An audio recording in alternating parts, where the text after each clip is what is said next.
আসসালামু আলাইকুম। কিছুক্ষণ পরেই ভারত পাকিস্তান ম্যাচ। যদি ম্যান টু ম্যান মার্ক করি, কে জিতবে? ভারতের পাল্লা শুধু ভারী না, বেশি ভারী। ম্যান টু ম্যান মার্কে আমি ভারতকে যদি দেই 100-তে 100, পাকিস্তানকে 60 দেওয়া সম্ভব সর্বোচ্চ। কেন? পাকিস্তান কি এত খারাপ দল না? আসলে মোটেই এত খারাপ দল না, কিন্তু আসলে পজিশন যদি আপনি দেখেন, এক একটা পজিশনে ভারতের যে পরিমাণ কোয়ালিটিফুল প্লেয়ার এখন আছে। জাস্ট একটা কথাই তো আমি বললাম যে 27 কোটি টাকা পাওয়া ঋষভ পান্ট, যে আইপিএল এর সর্বোচ্চ দামি প্লেয়ার, সে বেঞ্চে বসা। তার পক্ষে দলে ঢোকাই সম্ভব হচ্ছে না। তাহলে একটা ব্যাটিং স্টাইল, ব্যাটিং এর ডেপথ যদি আপনি চিন্তা করেন, দেখেন বাংলাদেশের সাথে তাদের 4টা উইকেট পড়ে গেল, তখনও তাদের জাদেজা পান্ডিয়া নামেই নাই, যাদের কাছ থেকে আপনি ইজিলি সেঞ্চুরিও পেতে পারেন, কোনো সমস্যা হবে না তাদের সেঞ্চুরি করতে। এই হলো টিমের অবস্থা। একটা ল্যাকিং কি আছে? Yes, Kohli still out of form, কিন্তু তাদের পর্যাপ্ত ব্যাকআপ আছে যেটা কোহলিকে কাভার আপ করার জন্য যথেষ্ট। তো ওই দিক দিয়ে তাদের ওই সমস্যাটায় পড়ার কথা না।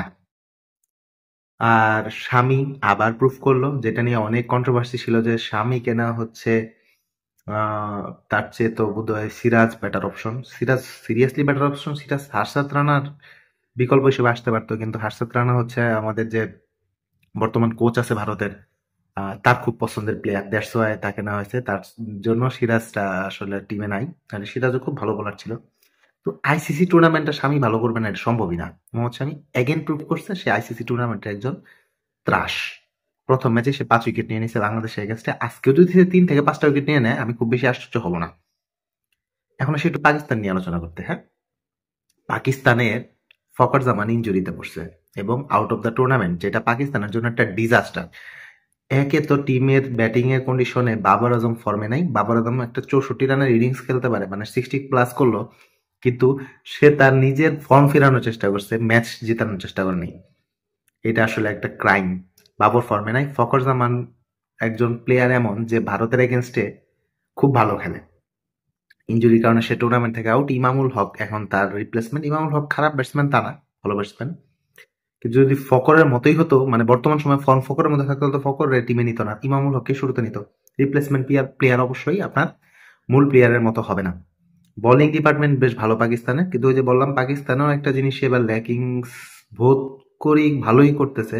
সেটা হচ্ছে তাদের পেস অ্যাটাক ভালো হলেও স্পিন অ্যাটাকে তাদের একটু দুর্বলতা আছে, এবং স্পিন অ্যাটাকের দুর্বলতা হয়তো পাকিস্তানকে এই মিড ওভারটায় যেরকম ভুগাইছে প্রথম ম্যাচে, সেম আবার ভুগাইতে পারে। আর যদিও ভারত স্পিনে খুব ভালো, Bharat actually spin pace both ডিপার্টমেন্টই খুব ভালো।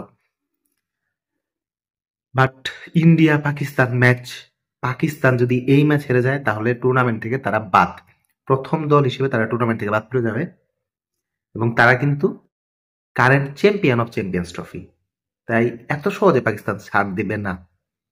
আর ইন্ডিয়া পাকিস্তান ম্যাচে ইউ নেভার নো, যে কোনো কিছু হতে পারে। এমন হতে পারে যাকে আপনি আশাই করতেছেন না, সে তার জীবনের সেরা পারফরমেন্স দিয়ে দিবে এবং ইন্ডিয়াকে ধসাও দিতে পারে। যদিও ইন্ডিয়ার ধসার কথা না, যদি আপনি ব্রেন দিয়ে থিঙ্ক করেন, আপনার ব্রেন বলবে যে না, India is far superior team, India will win. যে কিন্তু গতকালকের কথাই চিন্তা করেন, অস্ট্রেলিয়ার চেয়ে তো ইংল্যান্ড গোছানো টিম ছিল, কিন্তু একটা টিম যার 2টা উইকেট কিপার নামাইতে হয়েছে, সে 2টা উইকেট কিপার নামাইছে, এবং 2টা উইকেট কিপারের মধ্যে একজন উইকেট কিপার সেঞ্চুরি করে ম্যাচটা বের করে ফেললো। তাই আপনারা আসলে এই ধরনের ম্যাচে, ওটাও তো একটা ক্লাসিক রাইভালরি ছিল, ওটা আপনি যেমন ছিল, এটা একটা ক্লাসিকের চেয়েও বেশি। ভারত পাকিস্তানটা পাক ভারত যুদ্ধের মতোই বলা যায়। বাট আমি মনে করি খেলাটা খুবই কন্টেস্টফুল হবে, এবং কেন যেন মনে হয় দিন শেষে ইন্ডিয়াই জিতে যাবে, এবং হয়তো বা আজকেই পাকিস্তানের বিদায় ঘন্টা বেজে যাবে। But you never know about this two teams. ওরা যে কোনো সময় যে কোনো কিছু করতে পারে। যদি শাহিন শাহ আফ্রিদির একটা ভালো স্পেল হয়ে যায়, সেটা কিন্তু ম্যাচ করে দিতে পারে। ধরেন প্রথম, আহ, আপনি যদি এই ম্যাচে উইন করতে চান, আপনার শুরুতেই রোহিতকে তুলে ফেলতে হবে, শুরুতেই শুভমান গিলকে তুলে ফেলতে হবে। যদি আপনি তা করতে পারেন, তাহলে আপনার জন্য একটু সহজ হবে। আরেকটা জিনিস একটু বলি, ভারতেও একটা ওয়েস্টেজ হচ্ছে। ওই যে আমি গতকালকে আলোচনায় বলছিলাম যে ইন্ডিয়া ইংল্যান্ড একটা ওয়েস্টেজ করতেছে, সেটা হলো জশ বাটলারকে। জশ বাটলার এত ডাউন দ্য অর্ডার নামানোর প্লেয়ার না। এক অবস্থা হচ্ছে কে এল রাহুলের সাথে। কে এল রাহুল আসলে এত লোয়ার ডাউন দ্য অর্ডারের প্লেয়ার না। যে আসলে তাদের এত বেশি ট্যালেন্ট হয়ে গেছে ওই জায়গায়। ধরেন আপনাকে জাসওয়াল তো খুব ভালো খেললো এই অস্ট্রেলিয়া মাঠে, সে সেরা 15তেই ছিল না। দিস ইজ ইন্ডিয়া, বিকজ তাদের আসলে পাইপলাইন খুব স্ট্রং, খুব বেশি স্ট্রং। আইপিএলটা তাদের অনেক হেল্প করছে। দেখা যাক কি হয়, বাট আমার মনে হচ্ছে ভারত উইন করে যাবে।